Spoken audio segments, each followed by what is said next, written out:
जय गुरुदेव प्यारे साथियों, मैं दिलीप चौहान। आज हम स्थिर वैद्युतिकी के अगले टॉपिक पर चर्चा करेंगे, जो है आवेशन की विधियाँ। मतलब हम किसी वस्तु को किस प्रकार से आवेशित कर सकते हैं, उसे आवेश दे सकते हैं, उन विधियों के बारे में अपन चर्चा करेंगे। आज के वीडियो में अपन दो विधियाँ उन पर बात करेंगे। पहली है घर्षण द्वारा और दूसरी है चालन या कह सकते हैं स्पर्श द्वारा। और एक विधि और है प्रेरण द्वारा आवेशन करना, वो अपन नेक्स्ट क्लास में उस पर डिस्कस करेंगे। तो पहली विधि है घर्षण द्वारा आवेशन। क्या होता है इसमें दो वस्तुएं जिनको आपको आवेशित करना है, उनको आपस में क्या किया जाता है, आपस में रगड़ा जाता है, आपस में घर्षण करवाया जाता है, जिससे वो आवेशित हो जाती है। उसके एग्जाम्पल इस सारणी में दे रखे हैं।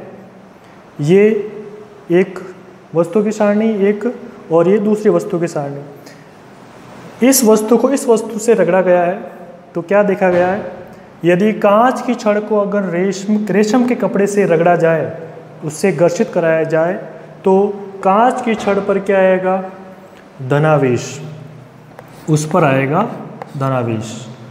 तो दूसरी वाली वस्तु पर क्या आएगा, रेशमी कपड़े पर, उस पर आएगा क्या, ऋणावेश। इसी प्रकार एक एग्जाम्पल और है बिल्ली की खाल को यदि प्लास्टिक की छड़ या एबोनेट की छड़ से रगड़ा जाए तो बिल्ली की खाल पर आएगा धनात्मक आवेश, और प्लास्टिक की छड़ या एबोनेट की छड़ उस पर आएगा ऋणात्मक आवेश। इसी प्रकार यदि ऊनी कपड़ा उसको रगड़ा जाए किससे, एम्बर या एबोनाइट या प्लास्टिक या रबड़, तो बिल्ली की खाल पर आएगा क्या, धनावेश। और इन सब पर किसी के साथ अगर रगड़ा जाए तो उस पर आएगा क्या, ऋणावेश। तो फर्स्ट मेथड हो गया क्या, घर्षण द्वारा किसी वस्तु को आवेशित करना, और इसके ये एग्जांपल्स। नेक्स्ट हमारा जो प्रोसेस है, नेक्स्ट तरीका है, वो है चालन द्वारा आवेशन या कह दो स्पर्श द्वारा। इस विधि में अपन क्या करेंगे, एक चालक को जो आवेशित होगा उसको अपन अनावेशित वस्तु के साथ क्या कराएंगे, स्पर्श कराएंगे। तो दोनों वस्तुएं, एक तो पहले से आवेशित थी और दूसरी वस्तु भी क्या हो जाएगी, आवेशित। वो देखते हैं कैसे। ये एक वस्तु है चालक, जो कैसा है, अनावेशित, अनावेशित चालक। मतलब इसका नेट आवेश क्या है, शून्य। मतलब इसमें जितने प्लस हैं उतने क्या है, माइनस। तो नेट आवेश क्या हो जाएगा, जीरो। तो उसे आप क्या बोलेंगे, अनावेशित चालक। इसी प्रकार इसी धातु का एक चालक और लिया आपने, सेम साइज का, ये जिस पर क्या है, धनावेश है। ये है आपके धनावेशित चालक। तो फर्स्ट प्रोसेस में आपको क्या लेना है, एक अनावेशित चालक लेना है, मतलब नेट आवेश उसका शून्य होगा, जीरो।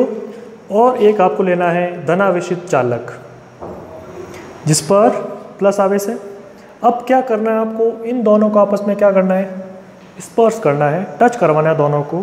तो ये आपने इस नेक्स्ट स्टेप में इन दोनों को आपने क्या कर दिया, टच करवा दिया।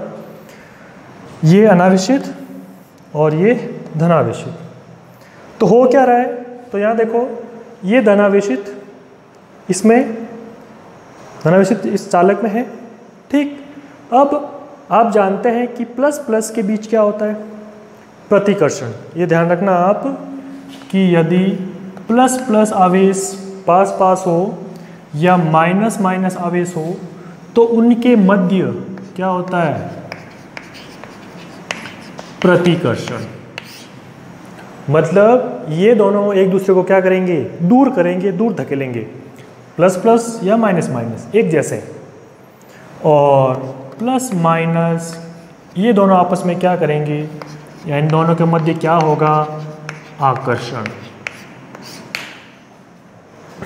तो यहाँ पर क्या हो रहा है, सारे प्लस है, तो प्लस प्लस के बीच क्या होता है, प्रतिकर्षण। तो ये एक दूसरे को क्या कर रहे हैं, दूर धकेल रहे हैं। जैसे यहाँ आ गए ये प्लस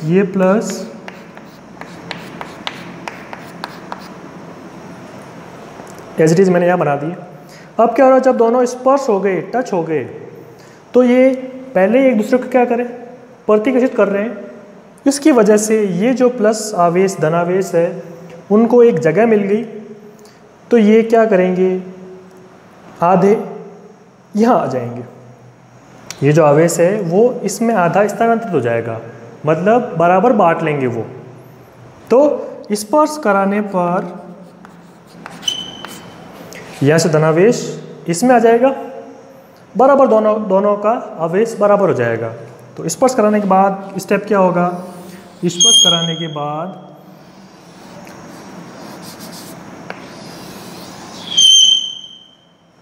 दोनों आपस में बराबर बांट लेंगे, तो इसमें आ जाएंगे प्लस और इसमें कुछ बच जाएंगे प्लस। तो जिस वस्तु को आप ए अनावेशित चालक लेके चल रहे थे और बी जो धनावेशित थी, अब ए भी धनावेशित होगी और बी पहले से धनावेशित थी। तो आपने किसी अनावेशित वस्तु को, चालक को क्या कर दिया, आवेशित कर दिया। ये प्रोसेस समझ गए। तो ये अनावेशित वस्तु क्या हो गई, धनावेशित हो गई। अब आप यहाँ कुछ समझ पा रहे हैं, देख पा रहे हैं, दो चीज़ें नोटिस करना। आप क्या लेके चले थे, धनावेशित चालक, और साथ में क्या लेके चले थे, अनावेशित चालक। तो इस चालक ने उसको क्या कर दिया, धनावेशित। मतलब इस प्रोसेस में, इस प्रक्रिया में समान प्रकृति का एक होगा, समान प्रकृति का वितरण, समान प्रकृति के आवेश का वितरण।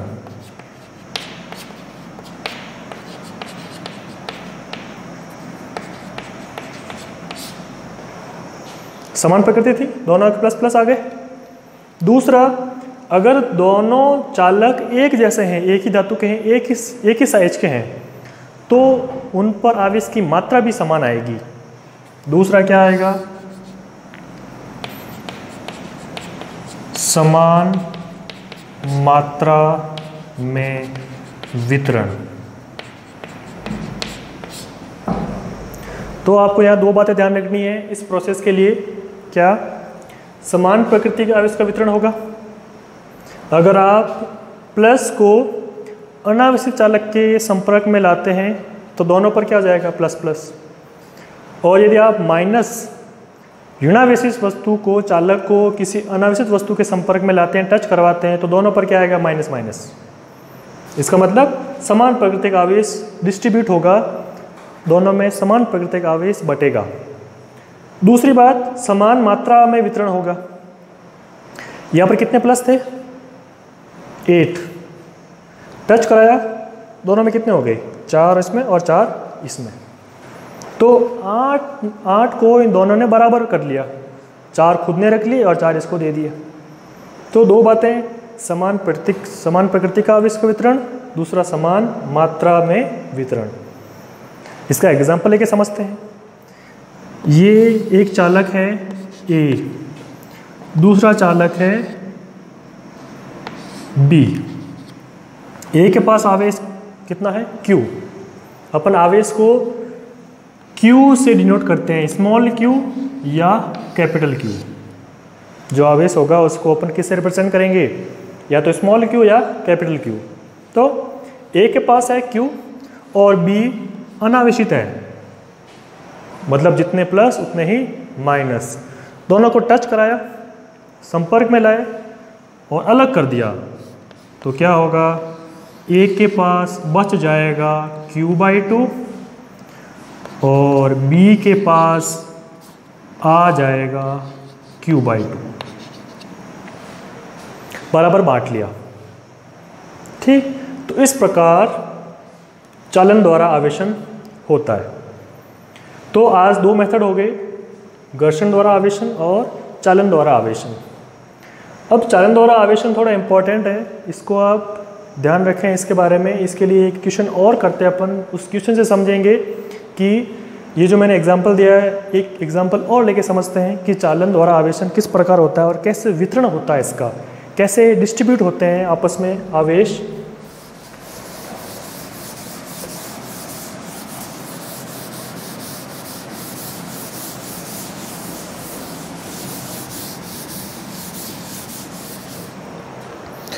एक क्वेश्चन से समझते हैं अपन।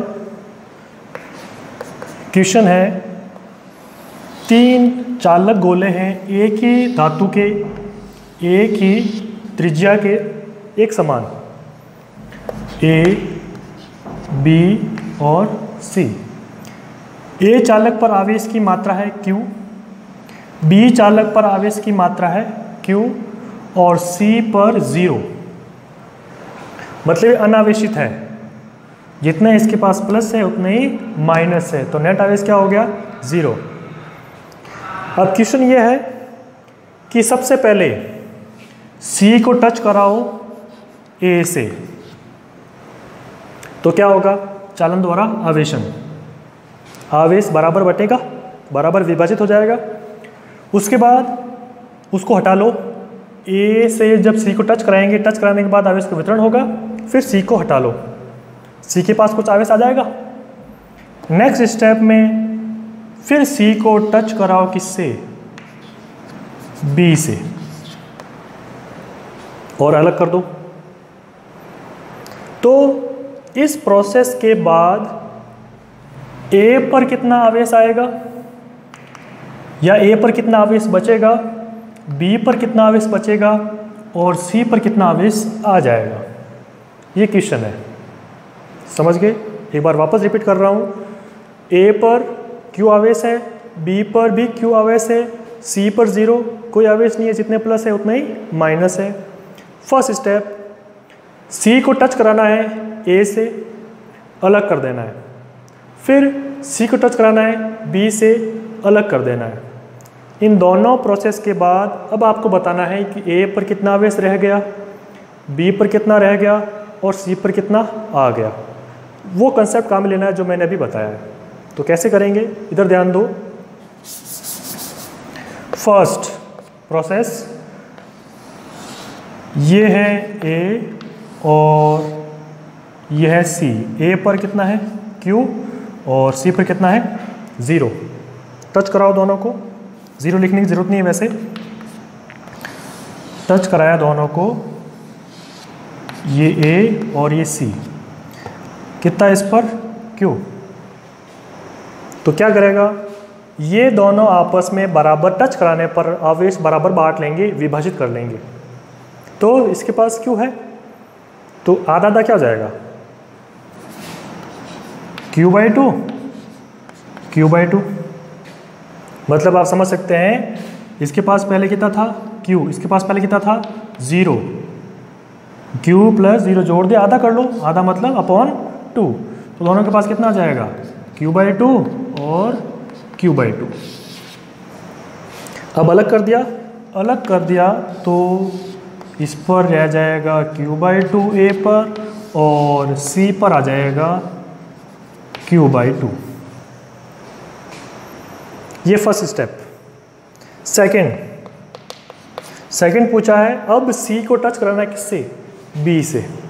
तो ये है आपके B, जिस पर आवेश कितना है Q, और C पर जो आवेश आ गया है उसको आप यहाँ ले लें, ये C कितना है उस पर Q/2। अब टच कराना है C को B से,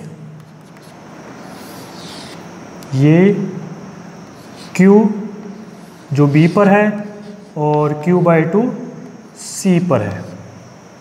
टच करा दिया, टच कराने पर क्या होगा? चालन द्वारा आवेशन, आवेश बराबर मात्रा में बट जाएगा, विभाजित हो जाएगा।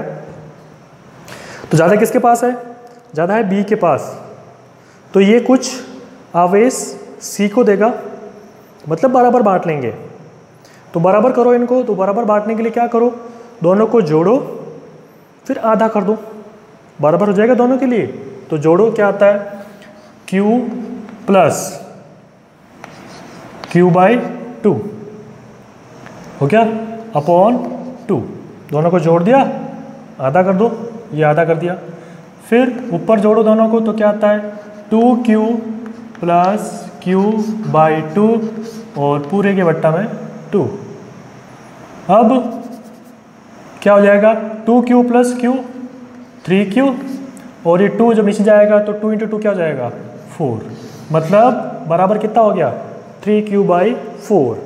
तो इसका मतलब टच कराने पर B पर हो जाएगा 3q/4 और C पर भी हो जाएगा 3q/4।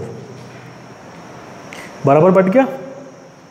अलग कर दो वापस, तो अलग करने पर कुछ चेंज नहीं होगा, ये B ये C, B पर आ जाएगा 3q/4 और C पर आ जाएगा 3q/4। ये जो पूछा था आप निकाल चुके। अब बता दो A पर कितना है, B पर कितना है, C पर कितना है। तो A पर निकालने पर हमें मिला q/2, B पर हमें मिला 3q/4 और C पर हमें मिला 3q/4। इस प्रकार आवेश वितरित हो गया।